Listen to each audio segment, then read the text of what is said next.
गुरुर्ब्रह्मा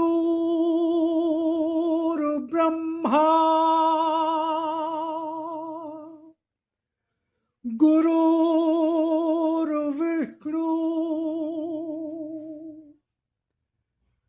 गुरुर्देवो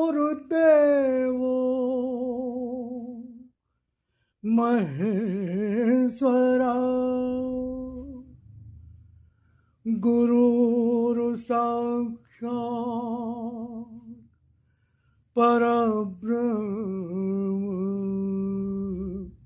तस्मै श्री गुरुवे नमः।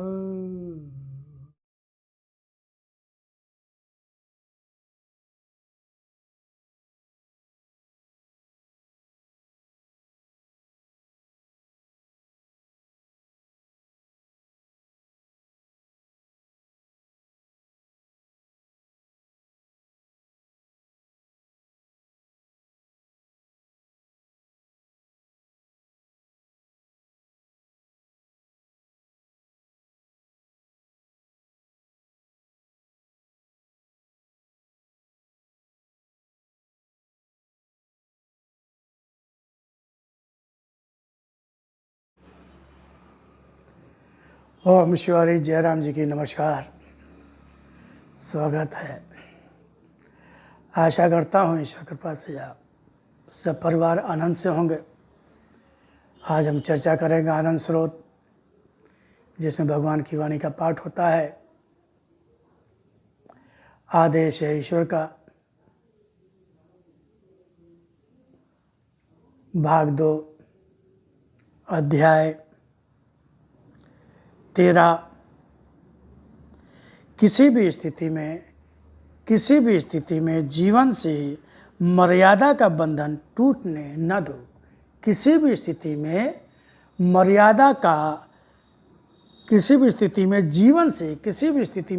से मर्यादा का बंधन टूटने न दो। किसी भी स्थिति में जीवन से मर्यादा का बंधन टूटने न दो। तो ये है अध्याय 13, 2/13। इसके पहले सुना था धर्म से दूर भागने का प्रयत्न करो। धर्म से दूर भागने का प्रयत्न करो। अब उसके आगे का है किसी भी स्थिति में जीवन से मर्यादा का बंधन टूटने न दो। तो हम इसका श्रवण करेंगे। जैसा कि मैंने पहले भी बताया आपको, भगवान की वाणी, साक्षात भगवान की वाणी, जो परम पूज्य देवी माँ, कृष्ण चेतना अवतार भी उनको कहते हैं, परम पूज्य देवी माँ, सिद्ध शक्तिपीठ सत्य मंदिर लखनऊ में मार्च 1972 से जनवरी 2003 तक भगवान की वाणी परम पूज्य देवी माँ की स्वचालित लेखनी के माध्यम से लिप रूप में अवतरित हुई। जिस रूप में अवतरित हुई वो लिप रूप में अवतरित हुई, जिसको भगवान ने अपना साकार रूप दर्शन कहा। और उसी का जो हिंदी भाष्य था उसको भगवान की वाणी कहा, और उसको भगवान ने अपना शक्ति रूप दर्शन कहा। जब माँ ध्यानावस्था में बैठती थी लेखनी को लेकर, तो लेखनी स्वतः चलने लगती थी और उससे भगवान का लिप रूप अवतरण होता था। भगवान की वाणी, भगवान का ज्ञान, जिसको भगवान ने अपना गीता का ही ज्ञान बताया है कि पुनः मैं उसी गीता को और सहज और सरल रूप में, सरलतम रूप में पुनः गीता के संदेश को मैं दे रहा हूँ। इसका उद्देश्य यही था कि आज के समय में आदमी भ्रमित है, उसको समझ में नहीं आ रहा कहाँ जाए, किसके पास जाए। बहुत से ठगी का धंधा चल रहा है, लोग ठग रहे हैं वेश बदल कर। तो आदमी को समझ में नहीं आता। हमें सिद्ध संत की पहचान नहीं है, योगी महात्माओं की पहचान नहीं है, क्योंकि जो सच्चे योगी महात्मा संत होते हैं वह दिखावा नहीं करते, वह पाखंड नहीं करते, वह आडंबर नहीं करते, और उनकी सादगी की वजह से हम उनको पहचान नहीं पाते हैं। और हमारी कमज़ोरियों का लाभ, हमारी मजबूरी का लाभ लोग उठाते हैं। इसलिए और हम स्वयं गीता, रामायण, रामचरितमानस पढ़कर हम समझ नहीं पाए ज्ञान को। समझ पाए होते तो आज ऐसा समाज थोड़ी होता। हर आदमी आज इतना असुरक्षित, परेशान, भयाक्रांत थोड़ी होता। भक्ति करना आता नहीं है, भक्ति करना आता नहीं है। देखी दाकी सुनी सुनाई भक्ति करते हैं, देखी दिखाई भक्ति करते हैं। हज़ारों की भीड़, लाखों करोड़ की भीड़ होती मस्जिदों में, मंदिरों में, गिरजाघरों में, लेकिन फिर भी आज समाज कितना पतन हो गया, कितना अत्याचार, अनाचार, दुराचार, व्यभिचार, भ्रष्टाचार सब फैला हुआ, त्राही त्राही समझ। तो क्या ऐसे ही भक्त होते हैं? ऐसे ही भक्त होते हैं कि?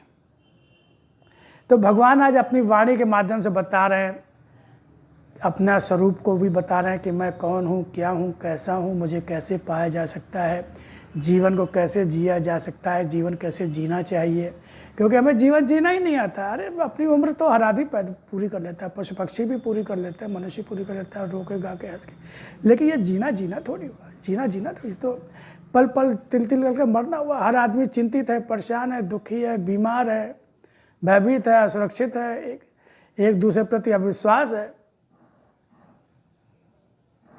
कोई चाहे वो करोड़पति अरबपति हो, चाहे गरीब हो, चाहे कोई हो, कोई बचा। तो चूँकि हमारे मार्गदर्शकों ने, जो हमारे मार्गदर्शक थे, उन्होंने हमें सही ढंग से राह नहीं दिखा पाए, हम उनको समझ नहीं पाए या वो हमको समझा नहीं पाया। तो आज भगवान स्वयं अपनी वाणी के माध्यम से वो ज्ञान दे रहे हैं, तो इसको हम सुनेंगे, ध्यान देंगे इस पर। तो अध्याय 13, किसी भी स्थिति में जीवन से मर्यादा का बंधन टूटने ना दो। तो इसको ध्यान से सुनेंगे। किसी भी स्थिति में जीवन से मर्यादा का बंधन टूटने न दो। 2/13 आदेश है ईश्वर का, भाग 2, अध्याय 13 अर्थात 2/13। किसी भी स्थिति में जीवन से मर्यादा का बंधन टूटने न दो। 13 जनवरी 1996। मर्यादाओं में बंधा हुआ जीवन ही भक्ति कर पाता है। संसार में रहने वाले भी जो किसी मर्यादा से नहीं बंधे होते, वे जीवन भर भटकते ही रहते हैं। मर्यादा जीवन में निश्चित किए हुए लक्ष्य को पाने की एक बहुत बड़ी आवश्यक कड़ी है। लक्ष्य भी तभी बन पाता है जब मर्यादित जीवन होता है। मर्यादा का अर्थ भी होता है किसी एक कड़ी से जीवन को बांध देना। मर्यादा ही वह बाण भी होता है जिससे लक्ष्य भेद कर सकते हो। मर्यादा ही मनुष्य का व्रत का रूप भी होती है, किंतु मर्यादा के अर्थ में मैं मात्र छल पाखंड या कर्मकांड को ही मर्यादा बनाने की बात नहीं कर रहा हूँ, क्योंकि संसार में सत्य और धर्म की मर्यादा का बंधन तोड़कर केवल कुछ दिखावे के बंधनों को बांधकर स्वयं को मर्यादित मान लिया गया। मर्यादा अगर हिंदू और मुसलमान, सिख या ईसाई, ब्राह्मण, क्षत्रिय, शूद्र अथवा वैश्य के बीच की बन भी गई तो वह मर्यादा नहीं बनी। मर्यादा का नाम रखकर परस्पर घृणा और दूरी बनाने की खाई बन गई। मर्यादा कभी घृणा का नाम नहीं है, ना ही यह किसी की दूरी बनती है। मर्यादा धर्म का ही हिस्सा है और जब यह कड़ी है धर्म की, तब लाभ और सुख व शांति और प्रेम को बढ़ाती है, घटाती नहीं है। वर्तमान समय में तुम मनुष्यों के जीवन को आधार देने वाले तुम्हारे तुमसे भी अधिक स्वार्थी और लोभी मार्गदर्शक बन गए। तब जीवन का रूप जो आज बन गया उसमें कहीं कुछ आश्चर्य की तो बात ही नहीं।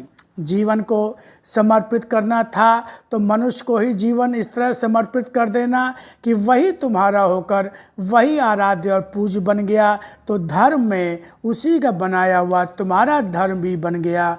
मनुष्य ही तुम में से एक जब भगवान बन बैठा और अपनी ही पूजा करवाते करवाते धर्म को बेचने की योजनाएं बनाने लगा और धर्म का ठेकेदार बनकर तुम्हारे हाथों में धर्म और तुम्हारे धार्मिक होने के फल भी तुम्हें बेचने लगा, तो यह अनिष्ट तो होना ही था जो आज हो रहा है।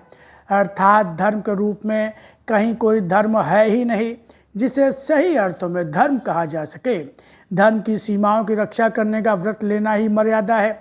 धर्म मानवता की रक्षा का ही होता है। धर्म जब परस्पर विरोध सिखा दे, धर्म जो किसी का भी अपमान अथवा मानसिक कष्ट देने की प्रेरणा देने लगे, धर्म नहीं होता। धर्म केवल सत्य की ही रक्षा करता है, अपमान या विरोध भी केवल असत्य का ही करता है। मगर जिस धर्म में सत्य कम असत्य अधिक हो अथवा सत्य हो ही नहीं, केवल असत्य ही असत्य हो, वह धर्म नहीं होता। तो मनुष्यों के बनाए धर्म के अनुसार तो तुम्हारे मुझ पर भी अधिकार है और तुम्हारी बनाई सीमाएं तुम्हारे जीवन को मर्यादित करें या न करें, मगर वे तो मुझे ही मर्यादित करते हुए बंधनों में बांधने की चेष्टाएं मात्र ही हैं। फिर क्या इन्हें धर्म भी कह सकते हो? अनेकों वर्षों से दिया हुआ ज्ञान ही जब तक जीवन में उतरेगा नहीं, जीवन असत्य और धर्म के बीच में फंसा हुआ उनसे मिलते कष्टों से बचेगा भी नहीं। अगर स्वयं भी जीना चाहते हो तो भी तुम्हें धर्म का ही आश्रय लेना होगा। धर्म ही एकमात्र वह आश्रय है जो मनुष्य की ही नहीं प्राणी मात्र की रक्षा करता है। जीवन में जहाँ मात्र जीवन की सुख सुविधाओं और संपन्नता के साधनों को बढ़ाते रहने का ही लक्ष्य बनाए हो, तो संसार में हर एक उन्हीं की प्राप्ति की चेष्टा में लगा, हर कुछ करने को तैयार बैठा रहता है। और जब सुख साधनों को जमा करने की होड़ लगी रहती है, तब परस्पर एक दूसरे से छीन कर भी मनुष्य सुख और संपन्नता के साधनों को जमा कर लेना चाहता है। यह प्रवृत्तियाँ जब बढ़ती जाती हैं, तब उन पर नियंत्रण भी करना तुम्हें आवश्यक नहीं लगता। इस तरह तो न मालूम कितने लक्ष्य बना रखे हैं तुमने। लक्ष्य जब तरह तरह के हैं तो उन लक्ष्यों तक पहुंचने के साधन और रास्ते भी तरह तरह के ही हैं। इस तरह मन स्थिर भी नहीं होगा। मन की अस्थिरता, मर्यादाओं के टुकड़े और लक्ष्य की विचित्रता मिलकर तुम्हारे जीवन को विकृत बना देती है। संपूर्ण जीवन अर्थहीन सा ही लगता है, भागता रहता है। संपूर्ण जीवन अर्थहीन सा ही भागता रहता है। इस तरह अगर मनुष्य का जीवन पा भी लिया तब भी क्या यह तुम्हारा लाभ बन सकेगा? फिर से यह जीवन तुम्हें मनुष्य का मिल सके यह आवश्यक भी नहीं होगा। तुम्हारे किए कर्म ही तो तुम्हारे अगले जीवन को रूप देते हुए निर्माण कर रहे हैं। भविष्य और पूर्व जन्म का अगला जन्म, भविष्य और पूर्व जन्म या अगला जन्म सभी कुछ तो निर्मित किया हुआ है। इसके अतिरिक्त इनमें जो भाग्य बंधा हुआ है उसे संवारने का साधन भी आज है तुम्हारे सामने, तुम्हारी मर्यादा के रूप में। अगर जीवन को सही अर्थों में जीना चाहते हो तो मर्यादा बांधकर जीवन को मर्यादित करो। सत्य तुम्हारी मर्यादा, धर्म तुम्हारे जीवन का विश्वास हो। किसी भी मूल्य, किसी भी बाधा से, किसी भी स्थिति में जीवन से मर्यादा का बंधन टूटने न दो। देखोगे जो अस्थिर मन है उसे बांधने में तत्काल तो तुम्हें बंधन बांधने जैसा कठिन लगेगा, मगर जब मेरी वाणी का सहारा लेकर मेरा स्मरण करके बांधोगे, यह बंधन की भांति कष्ट जैसा नहीं लगेगा। इस बंधन में भी जब तुम्हें मेरे प्यार का अनुभव होगा, तब उस प्यार की अनुभूति में मिलते हुए आनंद से सुख ही होगा। तुम्हें उस सुख को भी सभी नहीं पाते। इसलिए अगर मुझे जाना है, मेरी वाणी में मेरी शक्ति को पहचाना है और वाणी के आधार को अनुभव किया है, तब जीवन को उससे और भी अधिक बांधते हुए मेरे निकट आने की चेष्टा करो। जीवन मुझसे प्राप्त करोगे जो है संपूर्ण जीवन का लाभ भी और आनंद भी। तो ये अभी आपने सुना, किसी भी स्थिति में जीवन से मर्यादा का बंधन न टूटे, मर्यादा का बंधन टूटने न दो। किसी भी स्थिति में जीवन से मर्यादा का बंधन टूटने न दो। अब इसके आगे आप सुनेंगे अगला भाग 2/14 आदेश ईश्वर का, भाग 2 अध्याय 14 जीवन का धर्म मुझे ही मानकर स्वीकार करो। जीवन का धर्म मुझे ही मानकर स्वीकार करो। तो इसमें आपने अभी सुना कि जीवन को कैसे जिए। भगवान ने कहा कि मेरी शरण में आकर, मेरी वाणी से जुड़कर जीवन को मर्यादा का पालन करते हुए और जैसा मैंने बताया उस तरह से जीवन को जियो, तो जीवन सार्थक होगा। क्योंकि ये भी भगवान ने बताया कि आज जो भी मार्गदर्शक हैं उन्होंने इसको बिजनेस बना लिया है, व्यापार बना लिया है और धर्म को बेच रहे हैं और वो हमको भक्त होने का प्रमाण देते हैं। तो भगवान ने कहा जन जन तक पहुँचो, जहाँ अंधकार है उस मन तक पहुँचो जहाँ मेरी पुकार है। तो भगवान ने आह्वान किया है, भगवान अपना परिचय दे रहे हैं, अपने आगम की सूचना दे रहे हैं।